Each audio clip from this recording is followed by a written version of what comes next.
Olá, tudo bem? Espero que todos estejam bem. Vamos para mais um dia de palavra, para mais um dia de devocional. Vamos lá? Abre a tua Bíblia em Gênesis capítulo 20, a partir do versículo 9, que a gente vai estar lendo. Mas primeiro vamos estar aqui convidando Deus, Jesus, o Espírito Santo, para estar aqui conosco. Pai, em nome de Jesus, Senhor, eu quero te agradecer por mais um dia, que seja mais um dia na tua presença, Paizinho. Paizinho, eu quero convidar o Senhor Jesus, o Espírito Santo, para juntos darmos continuidade aos devocionais, Pai. Devocionais esses que têm falado aos nossos corações, têm nos instruído, têm nos mostrado o caminho que devemos andar, o que devemos fazer e o que não devemos fazer, Senhor. Paizinho, pelo poder do nome de Jesus, eu peço a presença do Espírito Santo aqui conosco, Senhor, a qual Ele possa falar aos nossos corações o que o Senhor quer nos transmitir através dessa mensagem, Pai. Pai, que nós venhamos ter um coração mais obediente à Tua presença, que nós venhamos ter um coração mais disponível, disposto a Te buscar em espírito e verdade na nossa intimidade, Senhor. Que a gente venha entender, Pai, que o devocional é um momento que nós tiramos para estar na Tua presença, contigo em comunhão, Senhor. E que nós venhamos fazer disso um hábito, Pai. Pelo poder do nome de Jesus, Senhor, eu agradeço. Amém. Gente, abra a tua Bíblia em Gênesis, capítulo 20, a partir do versículo 9, que fala assim. No dia seguinte, Abimeleque levantou-se bem cedo, chamou todos os servidores e lhes contou o que havia acontecido. E eles ficaram com muito medo. Em seguida, Abimeleque chamou Abraão e disse: Veja o que você fez. Qual mal eu lhe causei para que você fizesse cair sobre mim e sobre o meu país a culpa de um pecado tão grande? Isso não é coisa que se faça. O que é que você está pensando quando fez isso? Abraão respondeu: Eu pensei que neste lugar ninguém respeitasse a Deus e que me matariam para ficar com a minha mulher. Somente até aqui, do 9 ao 11. O que Deus quer que a gente aprenda disso aqui? Aqui é a história que Abraão, ele achou, né, que pelo fato de Sara ser uma mulher muito bonita, chamasse muita atenção, que eles iam tomar a esposa dele. Então, na cabeça dele, ele com os pensamentos dele, disse para Sara: vamos ser irmãos. Todo lugar que nós entrarmos, nós vamos dizer que nós somos irmãos. Porque, de fato, eles eram meio irmãos, entende? Então, eles meio que queriam assumir essa identidade para a Sara não ser tirada das mãos de Abraão como esposa. Enfim, o que Deus quer que a gente aprenda disso aqui? Se você parar para analisar a história de um contexto geral, Abraão era o pai da fé. Abraão é até hoje conhecido como o pai da fé. Né? Isso quer dizer o quê? Que ele tinha fé em acreditar que Deus era na vida dele. Então ele tinha uma identidade, entende? Ele era reconhecido ali por Deus como o pai da fé, ele era reconhecido por muitas pessoas à sua volta como pai da fé, e até hoje ele é reconhecido como pai da fé. Então, quando a gente pega isso para a nossa vida, né, trazendo Abraão para a atualidade, a gente hoje tem Abraão como exemplo, como uma pessoa, um homem que era o pai da fé. Então, o que a gente entende disso? Para Abraão não existia problema. Se ele é o pai da fé, então ele acreditava fielmente que Deus ia fazer na vida dele e que Deus era com ele. Porém, a gente precisa analisar que Abraão era um ser humano como nós. E seres humanos, eles têm medo. Existe a diferença entre você ter medo e ficar paralisado, e existe uma diferença em você ter medo e enfrentar aquele medo e não deixar aquele medo te paralisar e usar o medo a seu favor como um impulsionamento para você ir além. O medo, muitas das vezes, chega na gente pra gente ter como um alerta, saber que ali existe um limite. Porque se não existe um limite, acaba que a gente ultrapassa aquela situação ali. Então comece a usar o medo a seu favor, ok? Aqui, na história aqui, Abraão, ele teve medo. Mesmo sendo pai da fé, mesmo tendo intimidade com Deus, mesmo sabendo quem ele era, o profeta que ele era, ele teve medo. Então ele falou para a esposa dele para eles serem irmãos ali, para mostrar que ser irmão. Só que o que aconteceu aqui também? Abraão, sem ele perceber, com toda a sabedoria que ele tinha, ele abriu uma legalidade. A partir do momento que você omite quem você é, e você omite o que você é, ou você faz o que ele fez aqui, que é a omissão, né? Mas de um certo modo a omissão é uma mentira. Você está dando uma legalidade, você está abrindo uma legalidade ali.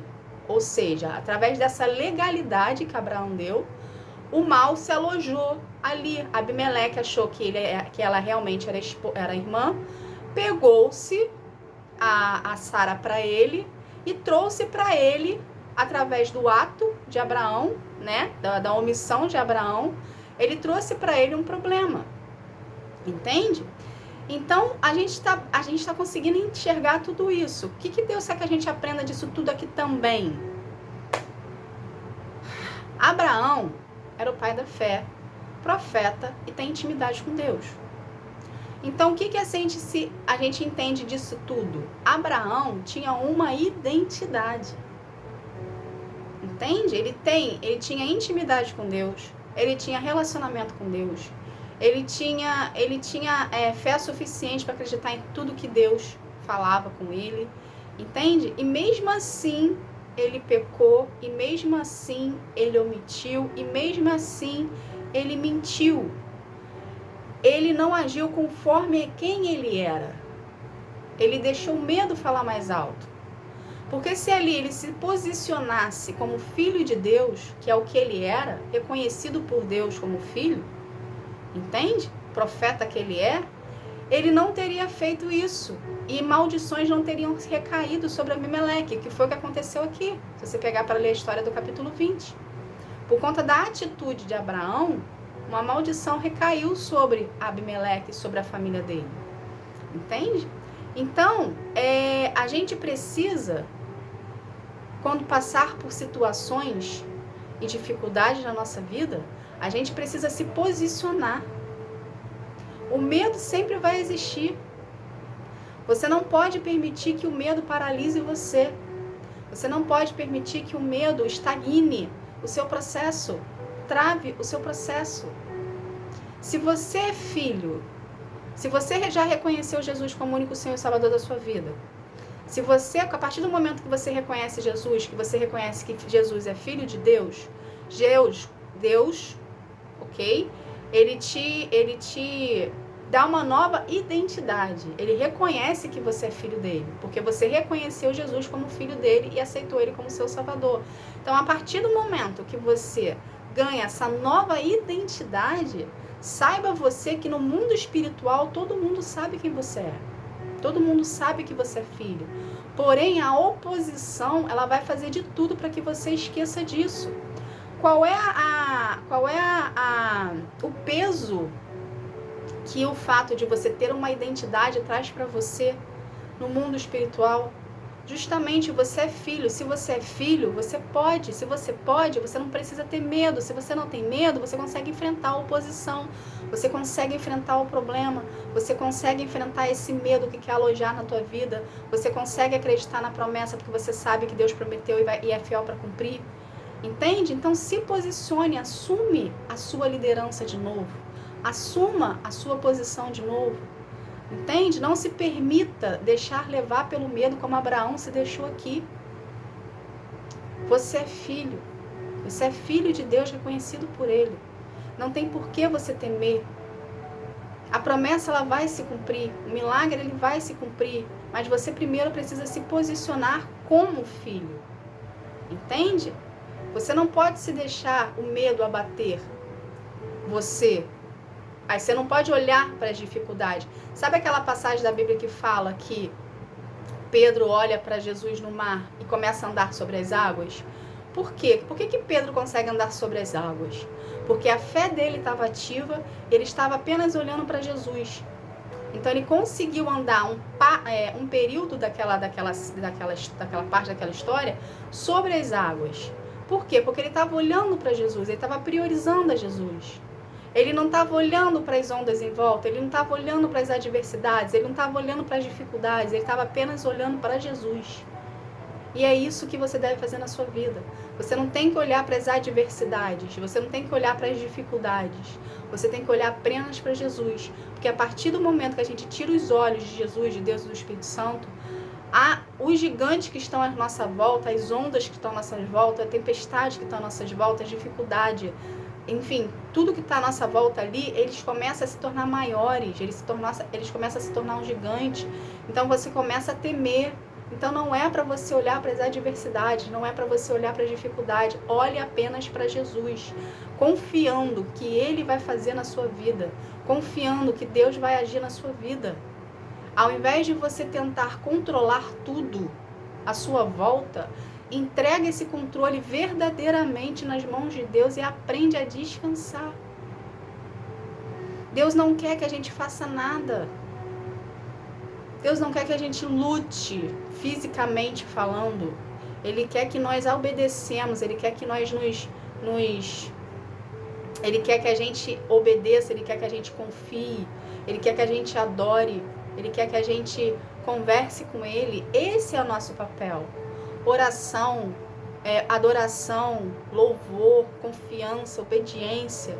Quem vai lutar por você a guerra, quem vai lutar por você a batalha, é Deus. Só que muitas das vezes a gente quer inverter essa situação. A gente quer botar a mão. Enquanto a gente estiver colocando a mão, Deus vai ficar parado olhando para a tua cara, esperando você parar de colocar a mão. Entende? Deus não age enquanto você não parar. A partir do momento que você entregar para Ele, confiar e começar a fazer um exercício todo dia de estar ali confiando em Deus, porque Deus está fazendo, aí Ele vai começar a trabalhar no seu problema. Ele vai abrir porta onde não tem parede, Ele vai abrir o mar para você passar, mas o propósito dele vai se cumprir, porque Ele quer, o propósito é dele, a promessa é dele, o milagre é dele. Ele se responsabiliza pelo que Ele te deu. Mas se você continuar colocando a mão e impedindo o trabalhar de Deus, você vai ficar sempre no mesmo lugar, parada, estagnada onde você está. Entende? Então, se você sabe que você é filho, se você sabe quem é você e qual é a sua identidade, não tem o que você temer. Assuma o seu posicionamento de filho. O que uma criança com seus pais fazem quando ela quer alguma coisa do pai? Ela não pede pro pai: pai, eu quero esse brinquedo aqui, pai, eu quero esse sorvete aqui, pai, eu quero essa comida aqui, eu quero esse doce aqui. E ela não espera o pai entregar o doce, o brinquedo para ela. Seja você assim com Deus. Peça ao Senhor, ou entregue o que está na tua mão que você não está conseguindo resolver a Deus, e espera Ele resolver. Ele vai resolver. Essa ansiedade que você se encontra, essa situação que você está, que está gerando uma ansiedade em você, um anseio de querer ser resolvido, só vai atrapalhar o seu processo com Deus. Entende? A ansiedade é excesso de futuro. O futuro pertence ao Senhor.